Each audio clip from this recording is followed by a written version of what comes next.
Azərbaycana qarşı törədilmiş təcavüzlə barışmayacağıq. Silahlı qüvvələrimizə təlimat verildi ki, cavab tədbirləri hazırlansın və həyata keçirilsin. Bugün müstəqil Azərbaycan dövləti İranda yaşayan bir çox azərbaycanlılar üçün də ümid yeridir. Özlərini alçaq nankorlar kimi aparmaq heç kimə şərəf gətirmir. Və bu şərəfsizlər, bizə qarşı bu terror aktını törədənlər peşman olacaqlar. Çirkincə, namərdcə, nakişi kimi Naxçıvana zərbə endirmək, bu ləkə onların çirkin və eybəcər simasından heç vaxt silinməyəcək.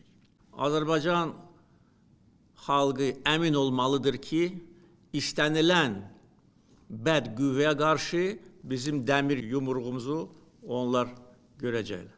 Cündəm axtayısı, cündəm İyandır da, İyandan başqa cündəm var, bütün dünya İyandan danışır. Sizin boyunuzu yerə sox. Nə danışırsınız bunun ardından siz? Siz xəstəsiz, siz giçsiz, siz dəlisiz, siz anormalsız, sizin yiyəniz yoxdur, aparıb sizi müalicə elətdir.